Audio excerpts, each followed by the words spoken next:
Good evening. It is 7 p.m. Wednesday, February 7th, 2018. This is a public hearing of the Town of Speedway Board of Zoning Appeals.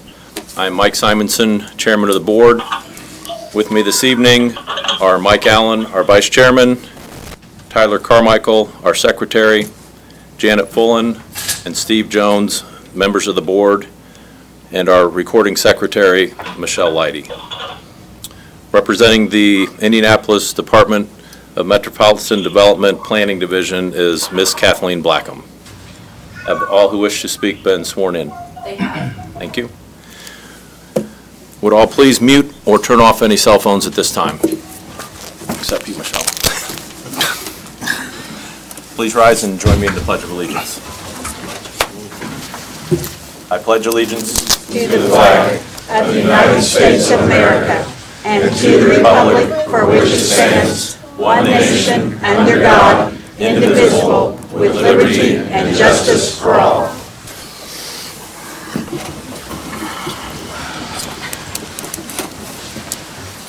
Has everyone had a chance to review the minutes from our previous hearing? Yes. Yes. Are there any changes or corrections? No. Seeing none, the minutes will stand as submitted. Rules for those who wish to speak at tonight's hearing. The petitioner, remonstrator, or proponents will each have 15 minutes to present their evidence. We will then hear from Ms. Kathleen Blackham, after which there will be a 5-minute rebuttal period from the petitioner, remonstrators, or proponents.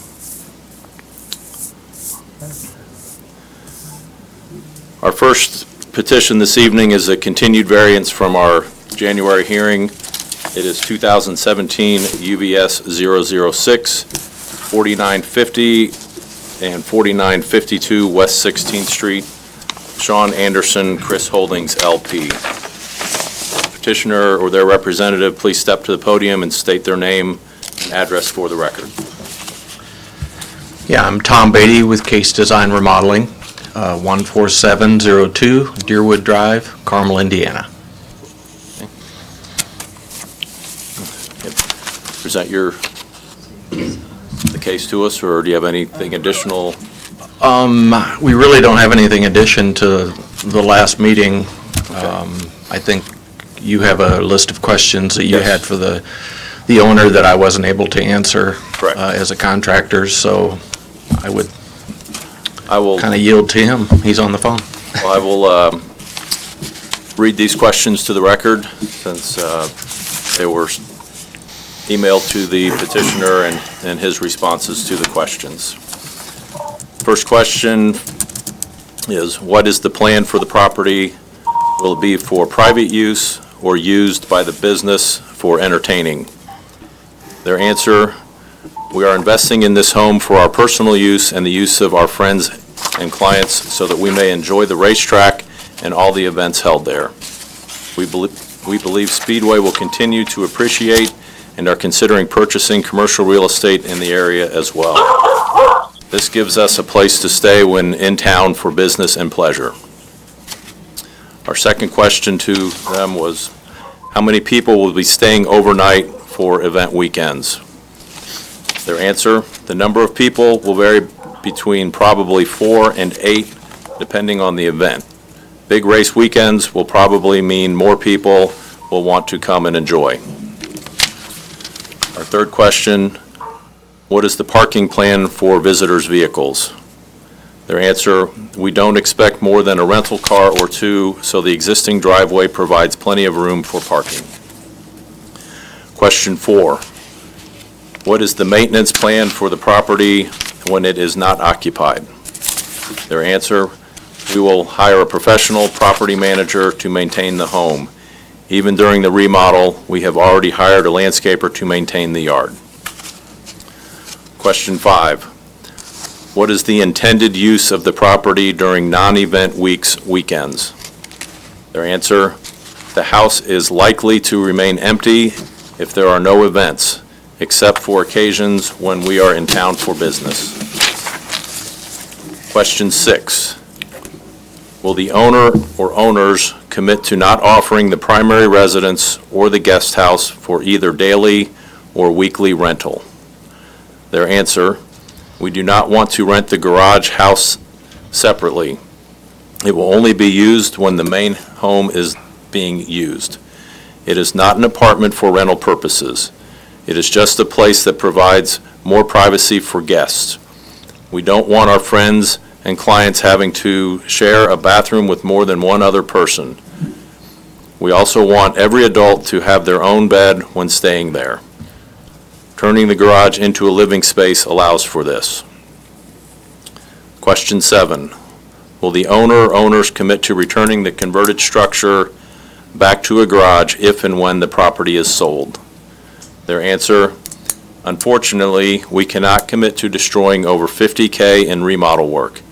This project is costing us quite a bit, which we are okay with as we will use the property, but we can't agree to outright waste our time and effort. Question 8. Will the owner or owners commit to not allowing the guest house to be used as sleeping quarters on a permanent basis by any individual unless they are a direct relative to the owner of primary residence? The answer: while a portion of our guests will be family members, most of the people staying with us likely to be business colleagues and friends, so it wouldn't work for us to only allow grandkids in the garage. So, does the petitioner, who's currently on speakerphone, which is not a normal situation for our hearings, but they're in Austin, Texas, and could not make it to tonight's hearing, does the petitioner have anything else he would like to add to the answers to the questions that I just read into the record? Well, thank you, and I apologize for not being there in person. I think, the thing that I'd like to draw attention to the most is, we are making a significant investment in the neighborhood and in this house specifically, and it's very much in our interest to maintain that home in high quality and to the high standards it's being built out to. So I know there is probably concern that it turn into some sort of a overused rental party house, but that would directly undermine the reason we're building it and the quality to which we're building that home. So I just wanted to point that out and clarify that this is not a house to be used by groups of college students, or these are older professionals with children, primarily probably between 45 and 70. These are not wild people throwing wild parties, disrupting the neighbors, etc. So, and I'd be happy to answer any other questions people might have. Any other questions for the petitioner from the board? No. Could I have some clarification on some of the answers to the 8 questions? Your answer about how many people would be staying overnight, you indicated probably 4 to 8, but then you said that big race weekends would probably mean more people. Does that mean more than 4 to 8, or are you capping the maximum number of overnight guests at 8? I think the vast majority of the time I'd say I mean 8 people being on the high end. However, for the Indianapolis 500, if there's 3 kids there sharing a bed, I hate to say there will never be more than 8 people, but our intention is not to allow 20 people to stay there. The reason we want the extra bathroom in the garage, and I think that's the focus of this permit, is so that we don't have to double people up either in beds or in restrooms. 2 people per restroom, 1 person per bed. So 8 people is basically what we're designing that house to accommodate, given the number of bedrooms, if we can put that garage in there. Will there ever be 10? It's certainly possible, but I think the purpose of that is for entertaining clients, friends, and family. And once you get beyond 8 people, you go from being comfortable to being cramped, and it's not it's no longer what we built that product for.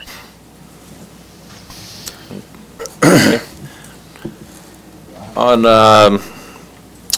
the question regarding maintenance plan for the property, your answer was you would hire a professional property manager, and that to me, a property manager is somebody who's usually overlooking a property that's for rent, so that they can maintain it in the absence of the owner. Can you clarify that answer to? You're cutting in and out there a little bit, so if I don't address a particular portion of your question, please feel free to ask it again. We actually own quite a bit of property in the Austin area. We manage everything internally, so I think a lot of the things can be handled remotely, but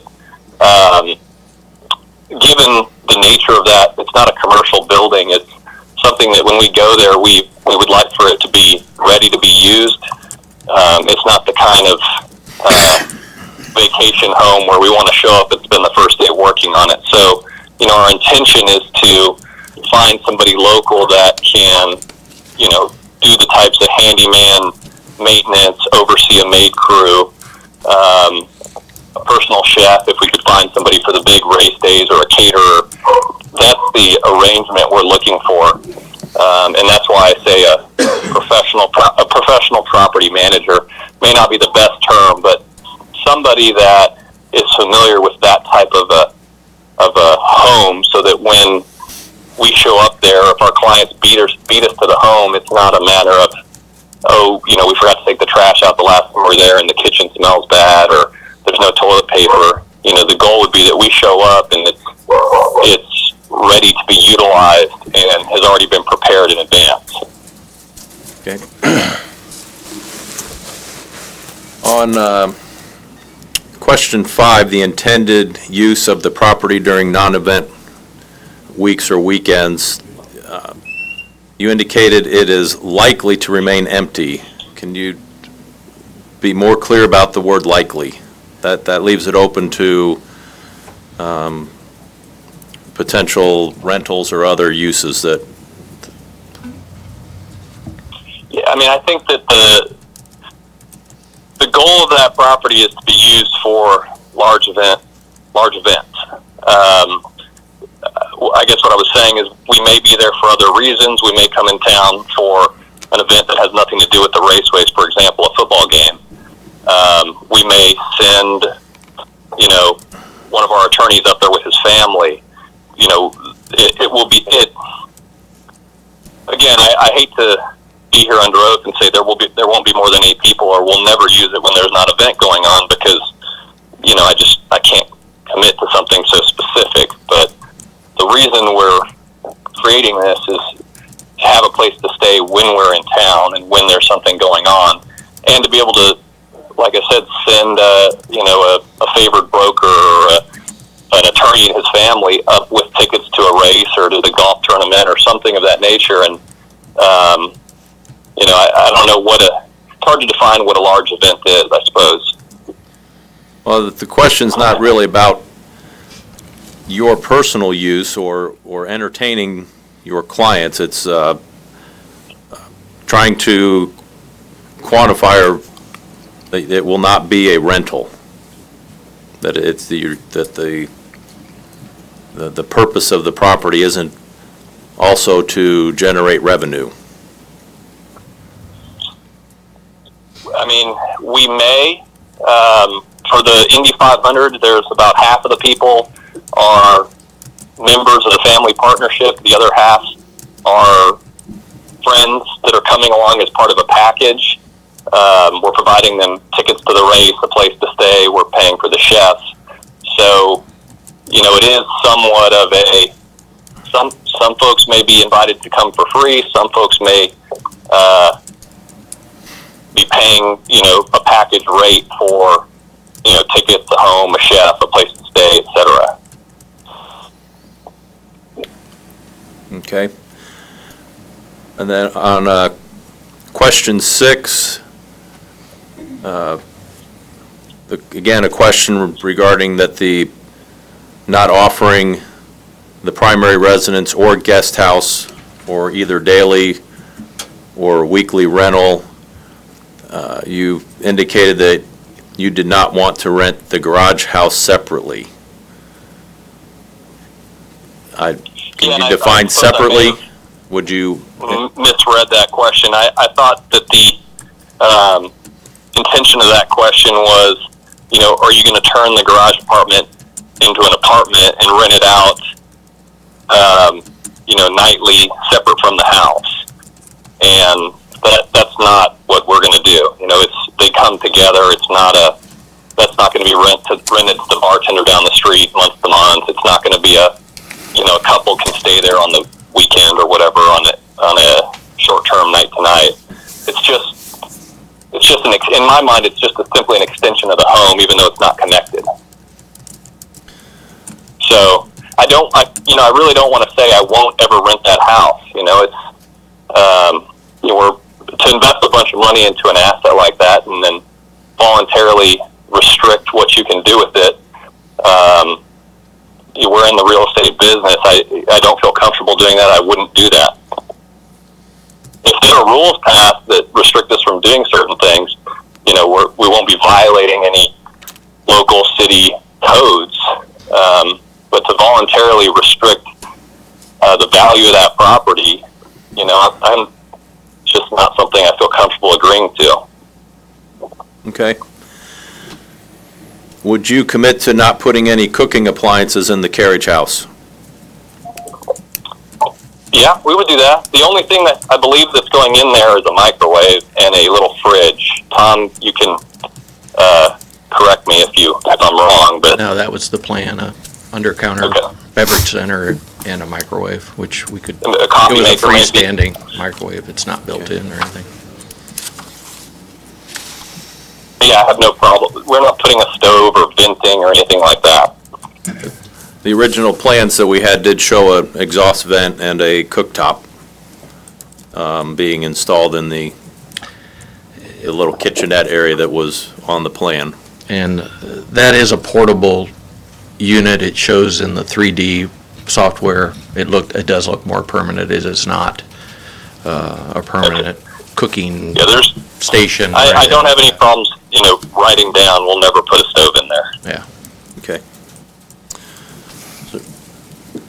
Any other questions for the petitioner? Yeah. How many weeks a year do you plan on, just a guess, of how many weeks a year that will be occupied? Just a guess.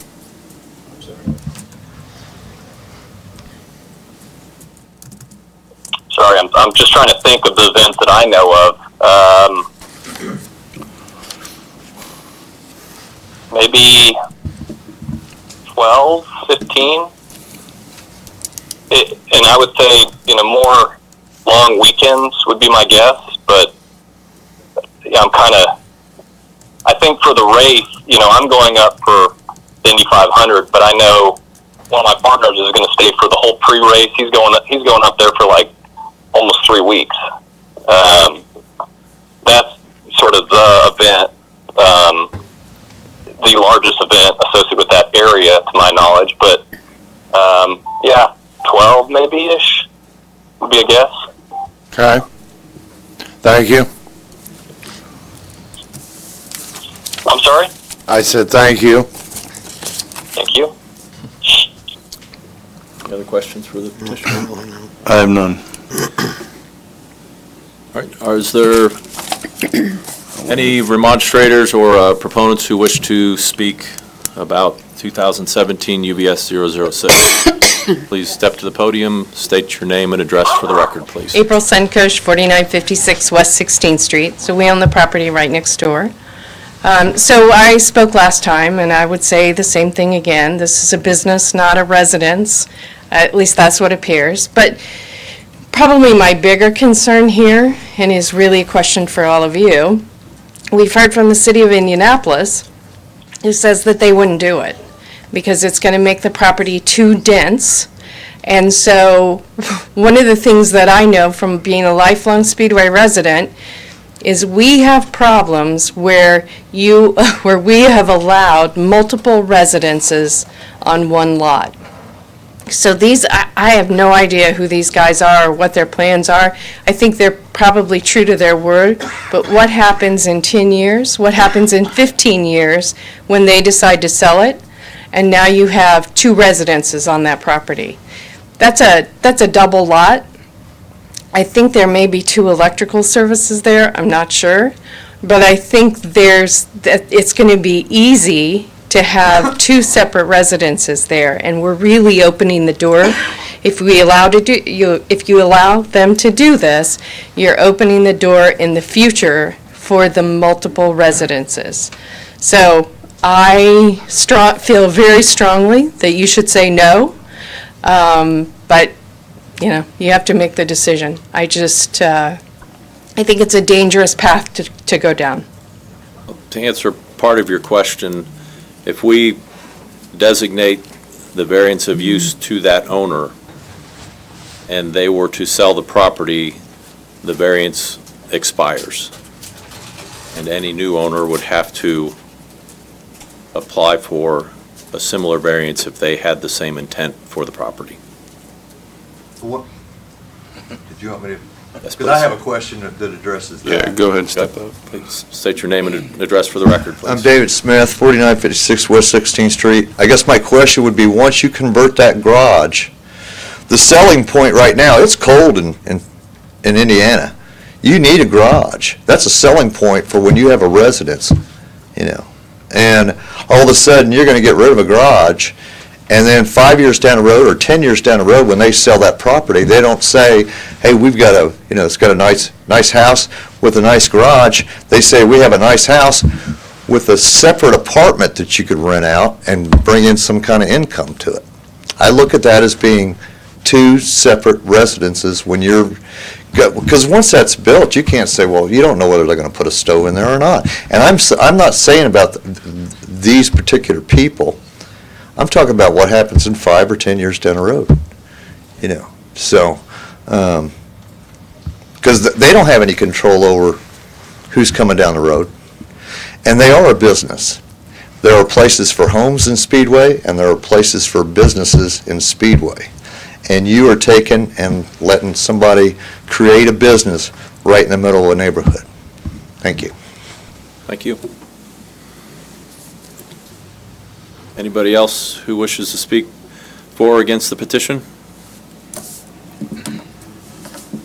Kathleen.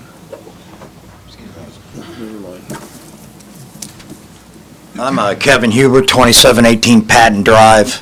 Does this not open the door to Airbnb? Nobody asked this guy on the telephone, what his intentions were as far as that, in that regard, Airbnb. I wouldn't want my neighbor to be renting his house out sporadically to Mr. XYZ whenever he felt like it. And this has become an issue in other areas of the county as well. So I think that this would be a good time to tackle that. I don't know why you didn't ask him. The Thank you. question was asked. Is it going to be an Airbnb? It was asked in a broader sense in that the property not be used for either daily or weekly rental. Okay.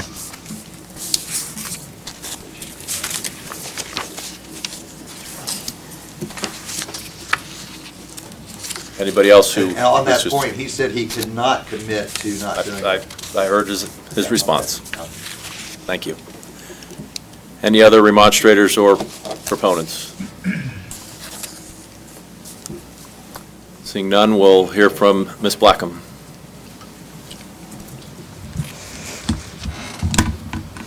Kathleen Blackham with the Department of Metropolitan Development, 200 East Washington Street, room 1842. Chairman Simonson, members of the board, staff is recommending denial of this request. When it was presented last month, there were 3 reasons for this. Since that point in time, one of those items have been clarified. The one that one of those items, and I'll speak to that, is the security when the entrance to that second dwelling is not visible from the right-of-way, because it wasn't clear from the site plan and the drawings that were provided where that entrance was going to be. Since that time, they have clarified that it would be visible. It would be facing 16th Street and would be visible from the right-of-way, so that has been taken care of. However, staff is still concerned, and it's already been brought up, about the density. It basically doubles the density of this neighborhood.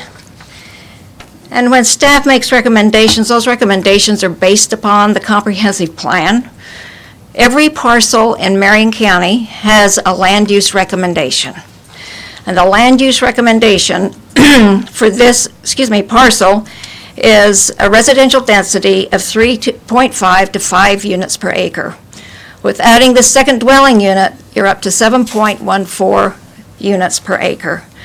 Staff believes that what this will do is encourage further density along this area, and this corridor is not appropriate, and it would negatively impact those surrounding residences that are adjacent to it. The other issue that staff has is that the property owner is not going to be living there. There was a new ordinance that was passed in April of 2016, and it did permit a second dwelling on a lot in the compact area. This is in the compact area.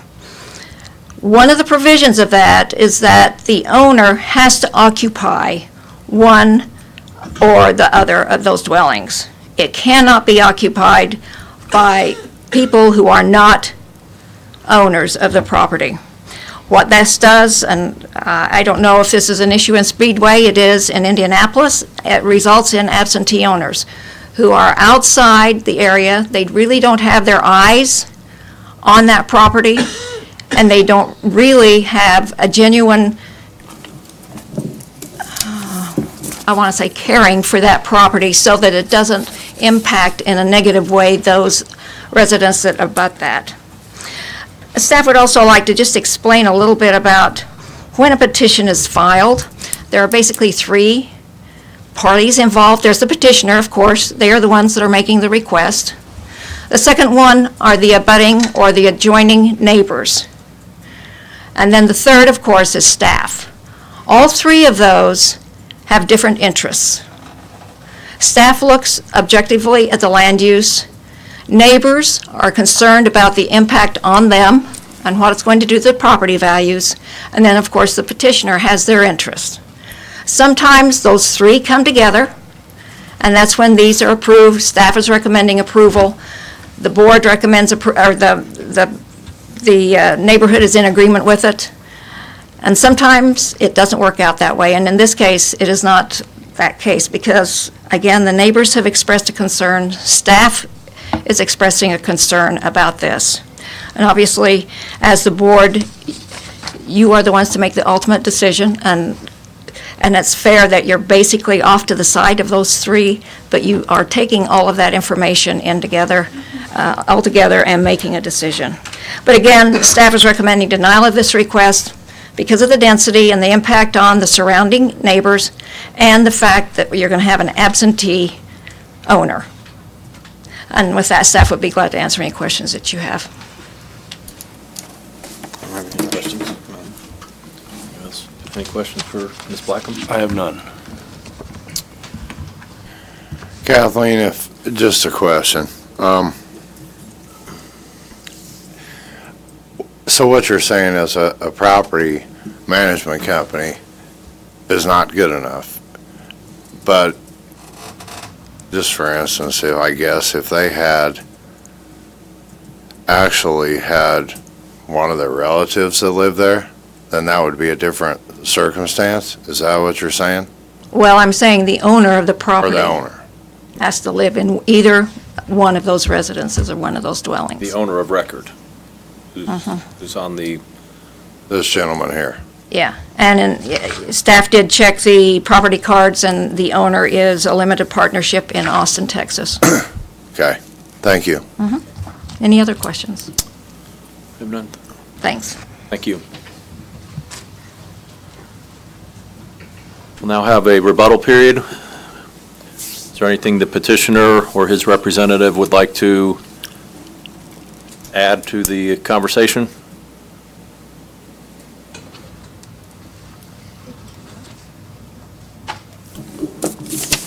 Any remonstrators wish to add anything to the discussion? Ask for a motion on a vote to Make a motion. I will second that. take that. Okay, have a motion and a second. We will be voting on 2017 UBS 006, which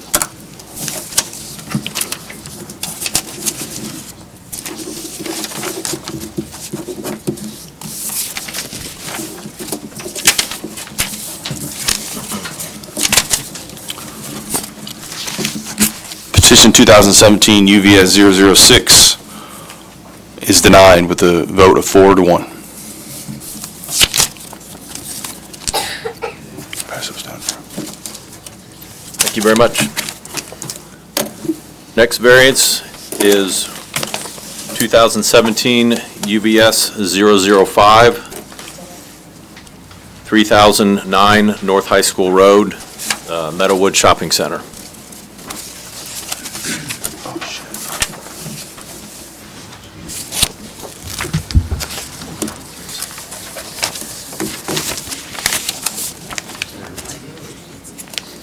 One.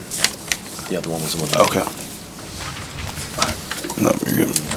We're good. Issue with the visibility entrances. Gotcha. Okay. Then we're good.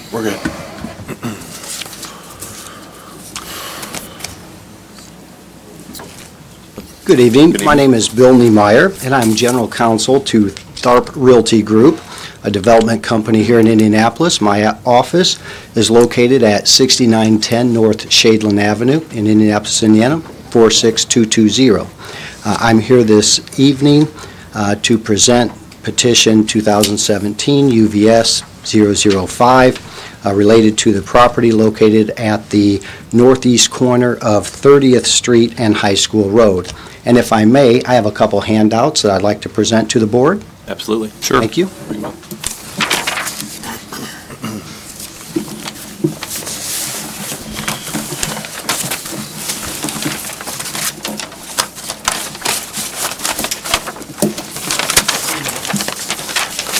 Thank you.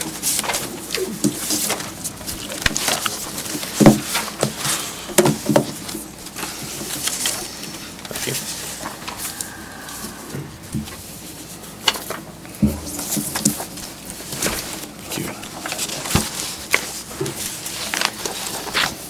How are you? Thank you.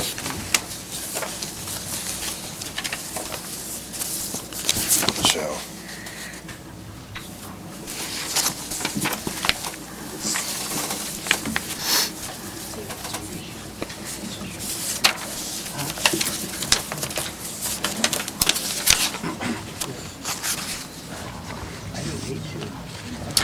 Also with me this evening is Mr. John Nightingale. He is the Vice President of Operations for Big Red Liquors, and the proposed use for approximately 4,200 square feet within the Meadowwood Shopping Center would be the operation of a typical Big Red Liquor store. In order to do so, we're here this evening requesting two variances. We need a use variance to allow a liquor store in a C3 zoning district. Code requires a C4 zoning district. The second variance that we are requesting is a variance of the development standards, and specifically, we're requesting to allow this use within 60 feet of a protected use, or protected district, excuse me, and code requires 100 feet. So we're requesting a 40-foot reduction of that requirement. The materials that I passed out, the first handout, the first page shows a diagram of the Meadowwood Shopping Center. It consists of two buildings, and we've focused on the portion where the Big Red Liquor Store would be located, showing that there's ample parking, In the red cross-hatched area would be the section of the building that has been vacant for quite some time. That is where the Big Red Liquor Store would be located at this property if these variances are approved this evening. And with that, I'm going to turn it over to Mr. Nightingale and let him say a few words about Big Red Liquors itself. Hello, my name is John Nightingale. As Bill said, I'm Vice President of Operations for Big Red Liquors. Mr. Chairman, would you allow me to talk a little bit about Big Red Liquors for those of you that aren't familiar with our company and our background? Yes. Big Red Liquors was founded in Bloomington in 1972 by Mark McAllister. Mark is still the sole owner of our company. We currently operate 54 Big Red Liquor stores throughout Indiana, including a very successful store in Speedway, Indiana already. We also operate 2 Vine and Table stores in Carmel and South Broad Ripple. Vine and Table is a boutique-type packaged liquor store. Big Red Liquors is growing. We plan to open another Vine and Table location in Brownsburg, Indiana, sometime in February, later this month. We're planning to open a new store in Greenwood, Indiana in March of this year.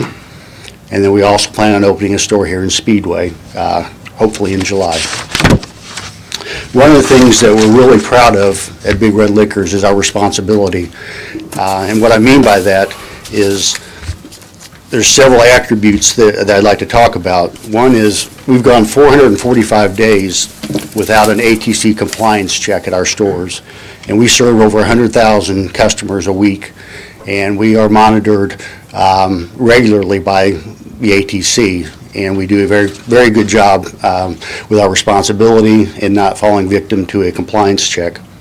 One of the reasons that we're successful with that is because we maintain a zero tolerance policy with our associates, meaning that anyone in our organization that sells to someone under 21 years of age, their employment is immediately terminated. We also have an interesting program where we ask our customers to monitor us as well, to monitor our carding behaviors.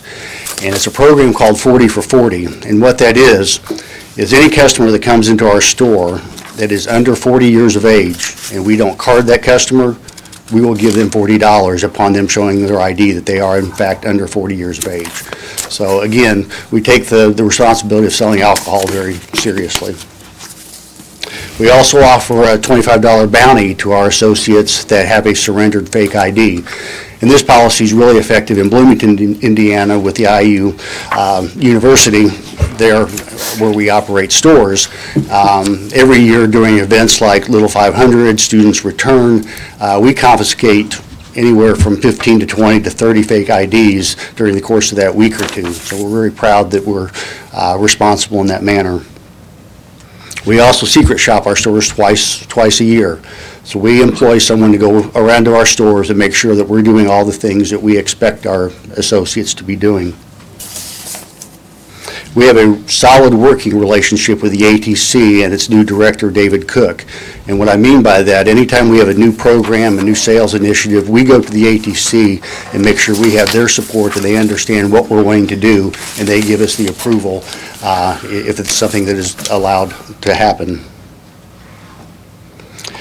We serve on the following boards. Don Ricks, our president, serves on Drug-Free Marion County.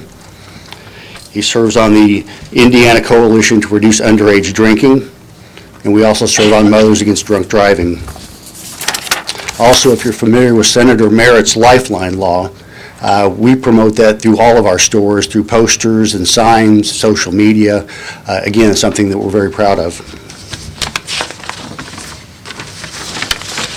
And for the folks here in this room, we are a good neighbor. We tailor our store hours to individual neighborhoods. We have stores, most recently our Vine and Table in Broad Ripple. We close our stores at 9 o'clock. We don't stay open any longer than that. That was per the neighborhood's request. We strive to give our stores maximum curb appeal. We want our stores to look nice. We know that's good for business. I monitor those things personally.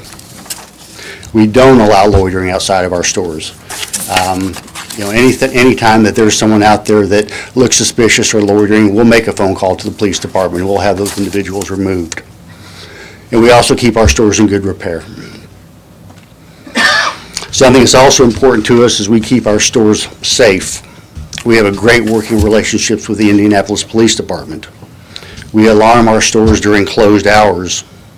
Our stores are monitored during these closed hours by Nelson Alarm Company. So if there's any robbery attempts or break-in attempts, we're aware of it. The police are dispatched right away. And I think that's a great deterrent because those incidents happen very rarely. We have panic alarms installed in our store for the safety of our associates. So if something suspicious is to occur, they have the ability to notify the police right away. We staff our stores with a minimum of 2 associates during evening hours, so no one's left alone. We complete background checks on all of our employees, so when we go to hire someone, we know their background, and we take that in consideration before someone is hired. And then something that's really important is we maintain well-lit stores. We believe a well-lit store is a safe environment. And the last thing I'd like to talk about is Big Red is a charitable organization. We participate in numerous fundraising campaigns for nonprofit groups such as Noble of Indiana, the Carolyn Sims Foundation, St. Jude, and the Boys and Girls Club of Indiana. And then also, recently, we provided 2 canine police dogs to the Indianapolis Police Department. Our owner, Mr. Mark McAllister, believes in that wholeheartedly, and he was very proud to be able to do that for the police department. So with that, what I would like to do is say that if we're given the opportunity, we would like to prove to all these fine people in this room that we would be good neighbors. We would address their concerns. So thank you very much. Do we know how much time the petitioner has left? You're fine. Okay, because what I would like to conclude with is, and I did not mention earlier, within the Meadowwood Shopping Center, on site, there is a neighborhood tavern in existence currently. 1 block to the north, at the intersection of 34th and High School Road, there is a very large United Liquor Store. So the use that we are proposing for a portion of the Meadowwood Shopping Center is consistent with uses that are already existing in the neighborhood. That also, and I guess in my rebuttal, I'll go through the findings of fact for each of the requested variances, but I wanted to point out at the outset that this requested use is consistent with existing uses, and that is another reason that we believe that this request should be approved. Thank you. I have a couple of quick questions. Certainly. If I could. Is this a proposal for a new location or a relocation of an existing store? This is It'd be a new location. new location. And to answer your question about 34th and High School, that is not within Speedway, so that technically is not our neighborhood. It's just close. It's 1 block to the north. But it's outside of Speedway, so we don't consider that part of our neighborhood. And it's more like 4 blocks north at 3400 and not 3000. Okay, thank you. Any other questions? Yeah, Certainly. you said you mentioned you had 54 Big Red liquor stores in Indiana. Of those 54, and if you don't know this number offhand, how many of those need variances next to a residential neighborhood? If offhand, if you could tell me how many, or give me a ballpark estimate of how many liquor stores are in residential areas that require a variance like this? I'm not familiar with that number. I really don't know. This is the first variance hearing that I've been to. It's not common. I do know that. Okay, and then the second part to that question, why this location in the Meadowwood shopping area? Because you just alluded to the 34th and High School Road liquor store. Wouldn't that be a competition of business? And competition is healthy, just like CVS and Walgreens close to one another, so that's not a deterrent. Big Red Liquors is looking for another location in Speedway. And just to be clear, you're not moving your 10th Street location? That is correct. No. Okay. It's a license. We have an escrow currently that needs to come into play at some point, or we risk losing that license to someone else. Thank you for your information. I have a question. Go ahead. Did you research any other areas in Speedway? Are you particularly want to be located another store in Speedway? Is that what, That is absolutely correct. And Did we've you- looked at other sites and that they, would not require a variance? that didn't meet internal criteria for the company. That's correct. Is the license that you have in escrow, does it have a specific area of town it has to be in? Within the jurisdiction of Speedway, the town of It Speedway. has to be within the town of Speedway. Yes, sir. Any other questions at this time? I have none. Thank you. Thank you.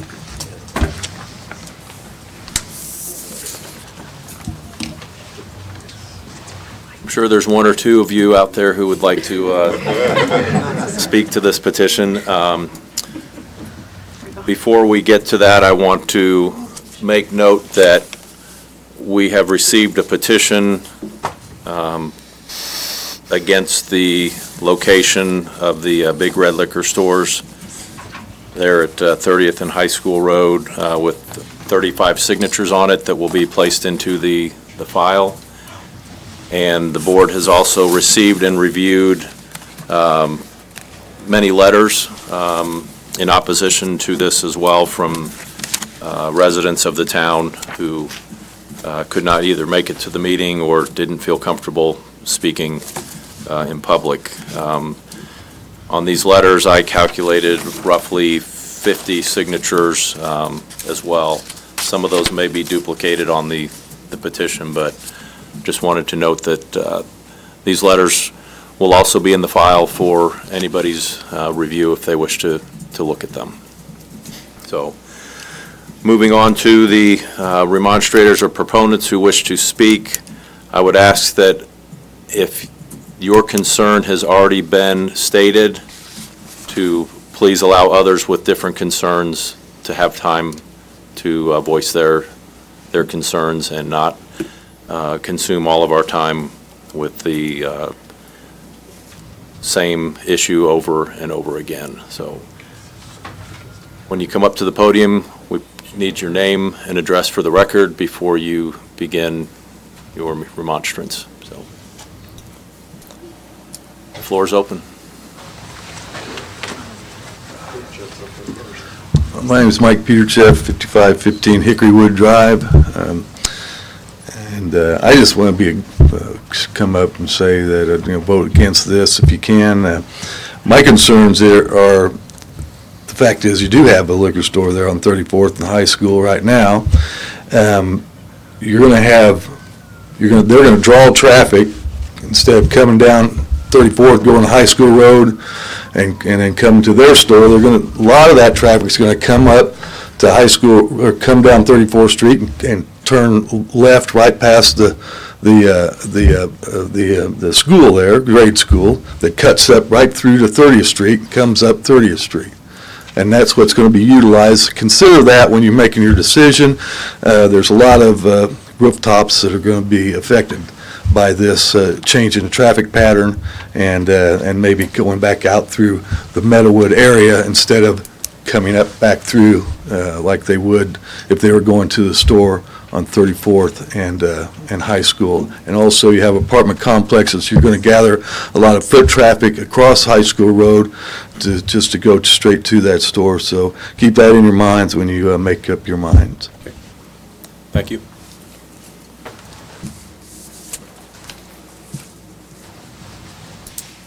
I am Jim Allen from 6225 Marin Road, or Drive, or however it is. And I don't believe this would be any benefit to the city. I hate to turn down businesses, but I think we have enough stores that will be sold at grocery stores. I think they've already passed a law that they can do that. And it is a residential area all around there, so I'm opposed to the liquor store. Thank you very much. I may leave in a little bit because there's a Purdue game on tonight. If I leave, I'm not hoping. Hi, I'm Molly Gregory. I live at 6109 West 30th Street.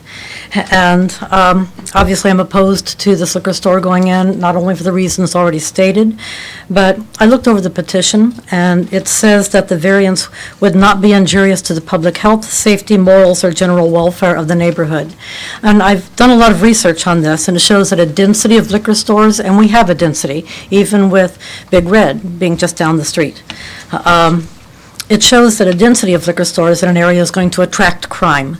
And it says rather than improving the public safety, they become magnets for crime and for disorder. The Pacific Institute researched Indiana and California, a lot of other states, and it says that the neighborhood's alcohol density corresponds with its violent crime rates.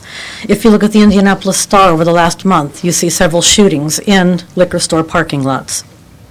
And so I'm worried that this is just going to attract crime in an area that is zoned to protect us from exactly this kind of business coming in. The petition also states that it would actually increase the value of the adjacent and the surrounding properties. We live right around the corner on 30th Street, and I can't see how having a liquor store is going to improve or increase our home property value as it's stated.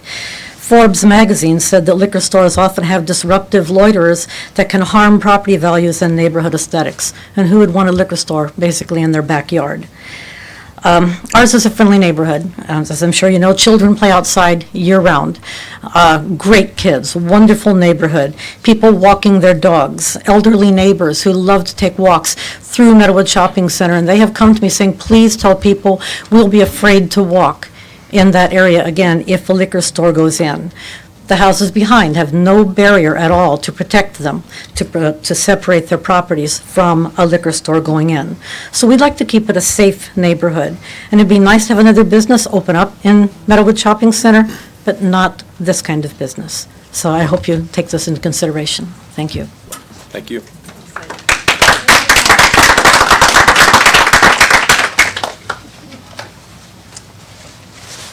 My name is Orville Jones, 2704 North Fruitdale Avenue, Speedway. I'm afraid I'm going to have to be a little redundant. Having just learned of this meeting this afternoon, I did a little legwork.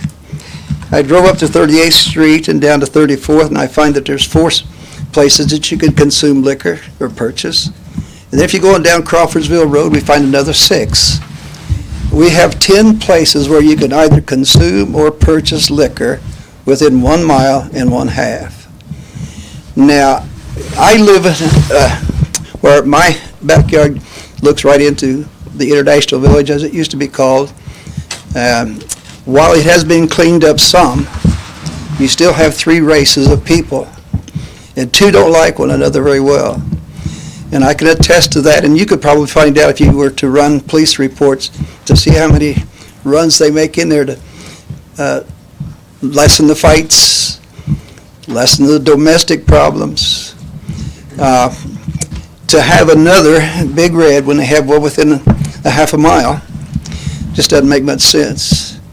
And I personally think it would be something risky if you were to consider it. As has been said, the area is very residential friendly, and I think it would be a big disturbance for them to have that disrupted by another liquor store. Thanks, Arlen. Thank you.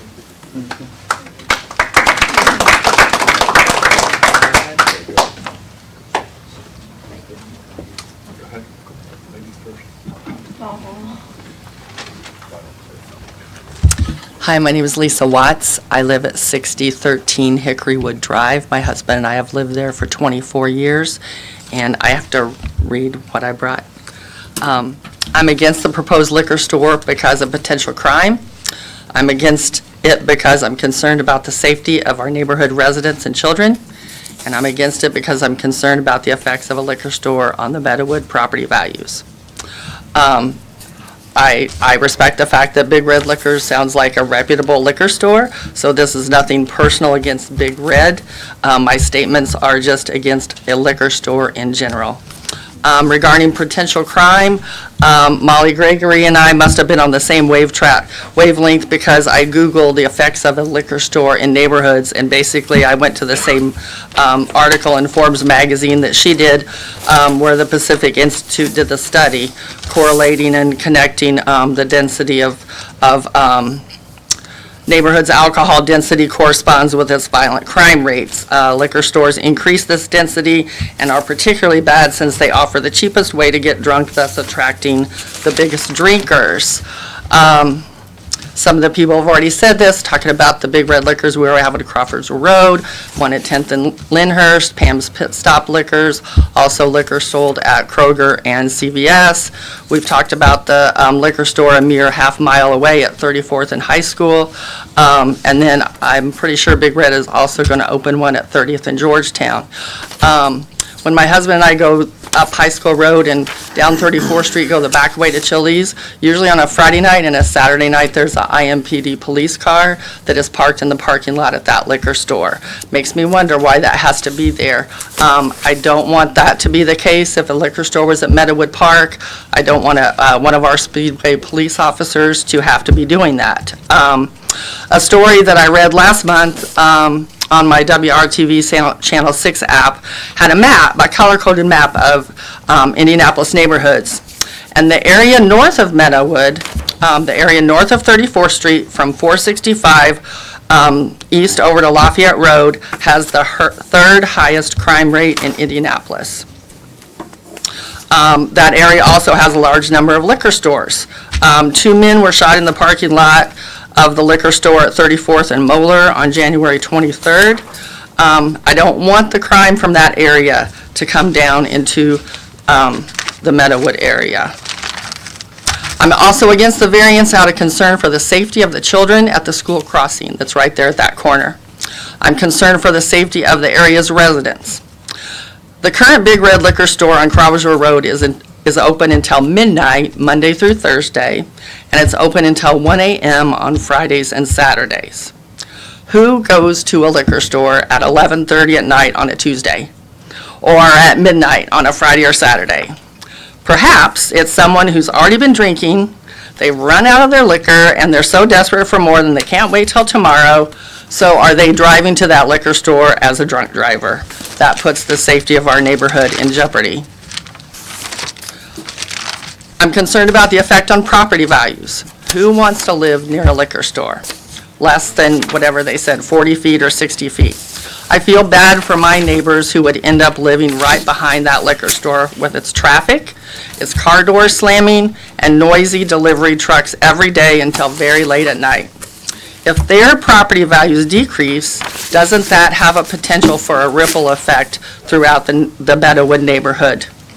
And lastly, the Meadowood Shopping Center is considered part of the SRC's Development Area Number 2. And several years ago, I attended a charrette at John Knox Presbyterian talking about this redevelopment area number 2. The SRC and the area residents that attended that charrette expressed their vision for that area, and no one there said that they would like to see a liquor store at that location. Speedway, I feel like we are on a roll with great new development. I'm so thankful to our town council and the SRC for all that they've done. There's more new development that's going to be coming at 2500 High School Road. So let's not sell out to a liquor store. Let's wait for a better option to come along for that location. And lastly, the current zoning, I feel, is in place to protect the neighborhood, and allowing this variance will only harm our neighborhood.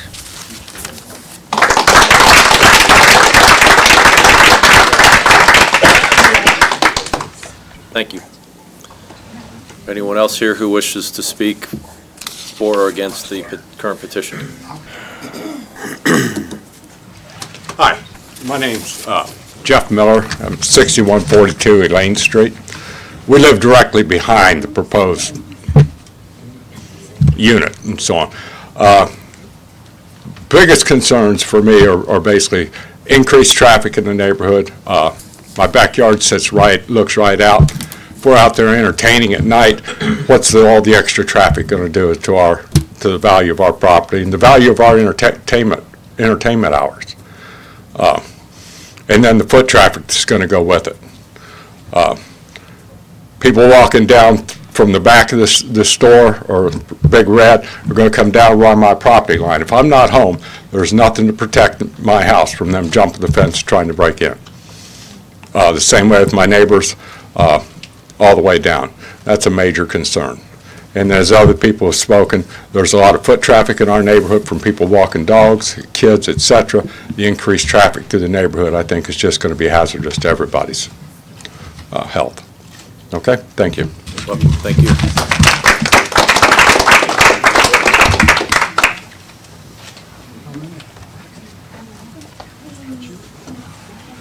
Good evening. I'm David Lindsay. I live at 6038 West 30th Street. My home is 6 houses east of the Meadowwood Shopping Center. Also point out I'm the current vice president of the town council. So this is my district that this is being proposed to go into. I'm not going to repeat anything that everybody says. I agree with what they're saying for the reasons that they've stated. I'm opposed to this going in. I have children. My next door neighbors have children. There's children that are moving into the area, and while I appreciate a business wanting to come into Speedway, I don't feel that this is the good location for them. And as stated, that's why we have zoning, and that's why these rules are there. And I ask that you do not approve this for those reasons. Thank you.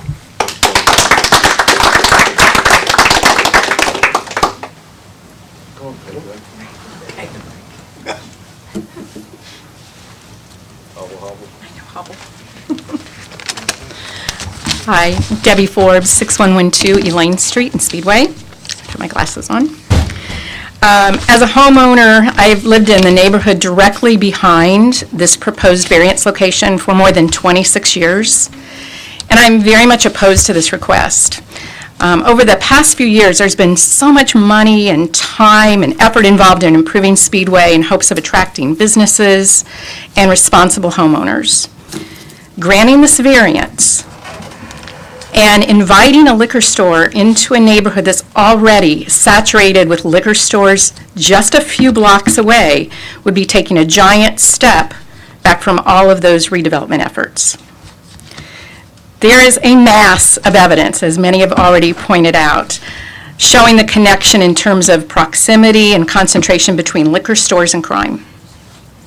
A number of studies have found that in and near neighborhoods where there is a high density of places that sell takeout alcohol, there is a high rate of violence and police runs.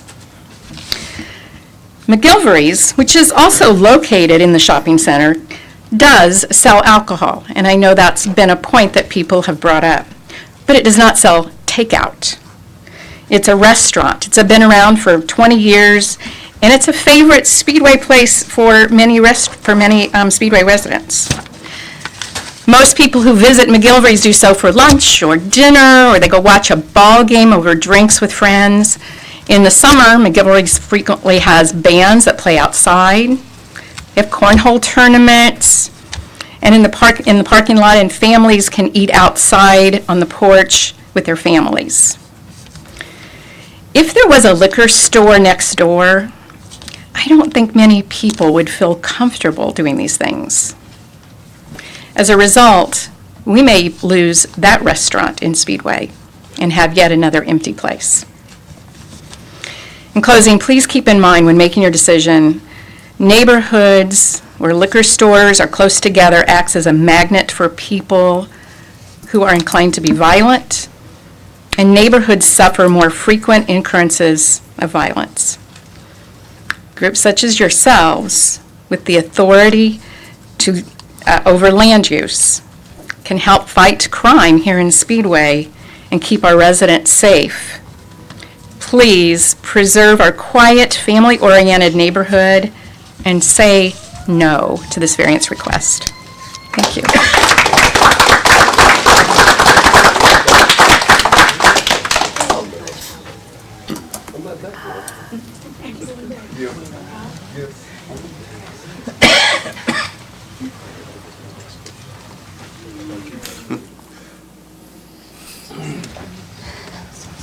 I'm Valerie Miller, 6142 Elaine Street.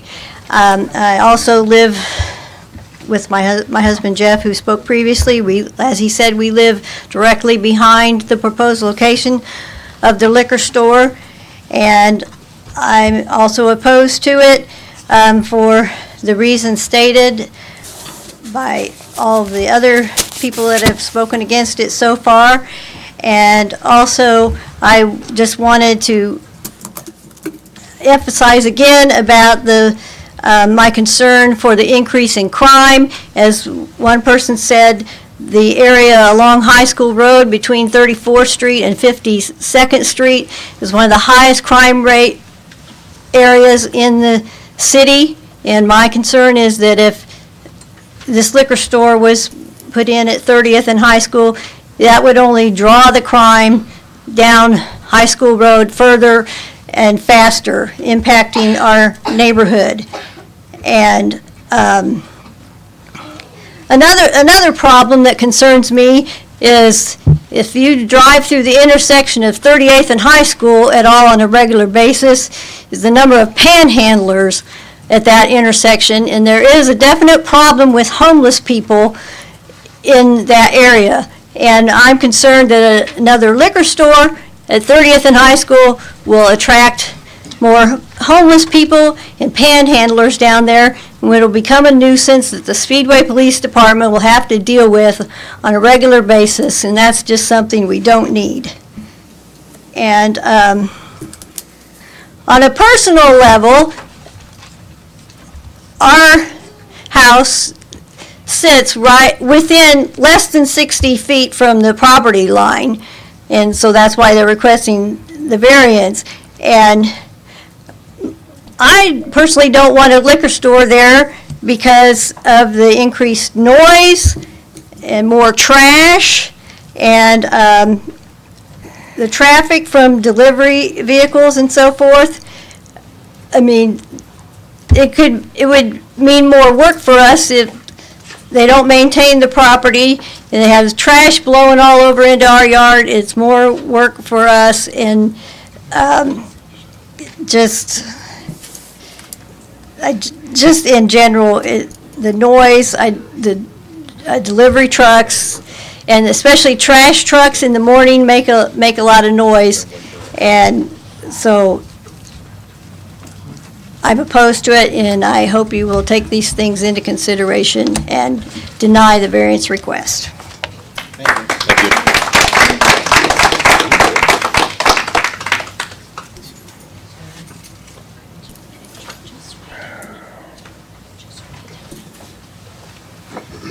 Hi, Diana Miller, 6130 Lane. Good evening, Mr. Chairman, board members, friends and neighbors. I did submit an opposition in writing. I just wanted to go over a couple of things. Again, the density does create a higher crime rate. But I guess let's start out with, I was born here in Speedway in 1950, raised here, went to educated here, still remain here, lived over on Eisenhower until zoning approved the new housing up in Meadowwood. Our family grew, so we moved up there. I've been in that house since 1964. The lot behind us and our house is directly behind where the Meadowwood Shopping Center is. I brought a picture of how close the property is to our home. We used to play in the empty field as teenagers. Then they decided to build the shopping center, and that was great. We had convenience stores. We had a drugstore. We have had hair salons, AAA, Comcast, alteration stores, insurance agents, dentist offices, all the businesses that pertain to our neighborhood. And the neighborhood was wonderful in supporting those businesses. Why they had to leave the shopping area, we don't know. I don't know how the property has been managed. Why there have been so many empty spaces lately, again, has been a great concern to us. We have been hoping that, again, family-oriented neighborhood businesses would come back in. We've had a couple with the the taco place and the Mexican bakery, and they have been great businesses for the neighborhood and supported by Speedway residents. They haven't had any crime connected with those as far as we are aware. So we are just in opposition of this liquor store going in our backyard. And I do appreciate Big Red being active in the community. However, if they are well-lit stores, then that means my backyard will be lit up at all hours of the night. I have had, our back bedrooms are in the back, and so sound travels right into our bedrooms, so when the alarms go off, they will be waking us up. The delivery trucks are a nuisance. The trash, I still get trash from the ATM machine. I get scraps of paper from that. I get bags, plastic bags, and people do loiter, unfortunately, in that area, especially around events, around the races. Unfortunately, they also use the back, or the side of what was the AAA building for graffiti, which shows there are gangs in the area, so we're afraid that might increase gang rivalry. There are just, all the reasons that everybody has stated as far as safety for our children, safety for our neighbors, young and old alike. We do love living in Speedway. We want to stay living in Speedway to support, the businesses and raise our families, and we just request that you deny this variance because that shopping center was built originally for neighborhood use, and we just would not appreciate this going to a big business. So thank you for listening to our objections, and we'll take that into consideration. Thank you. Mr. Chairman, perhaps slightly out of order, but Very much so out of order. very much so, but let me save us a whole bunch of time this evening. We don't need to hear from anyone else. We don't need to force this board to make a vote. Big Red Liquors, being a responsible corporate neighbor, has filed this petition. We gave the notice that we're required to give. We certainly appreciate the public input, and we would like to withdraw this petition.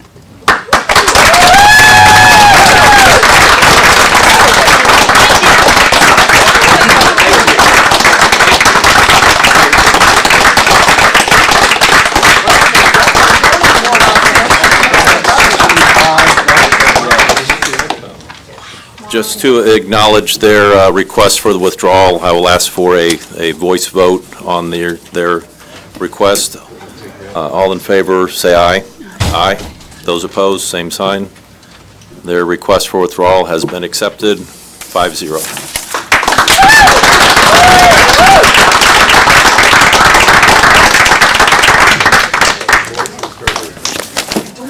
Guess we don't get to hear from you, Kathleen. Is there any other, excuse me, we're not finished here yet, folks. Folks, we're not quite finished. Thank you. Is there any other business to come before the board this evening? Yes. Training that was undertaken by our office, and Janet was there. What I wanted to do is provide you with copies of that training material, and it was basically planning and public safety, so this... Thank you. Thank you. Thank you, Kathleen. There has been an offer by one of the staff, Shannon, that conducted this training, that and I know the training comes during the day, and most people work, and it's difficult to get there, but she said she'd be willing to come here. Okay. Thank you very much. Anything else to come before the board this evening? Seeing none, our next scheduled meeting will be March 7th, 2018, 7 p.m. here at the Town Hall, and we are adjourned at 8:15. Thank you all.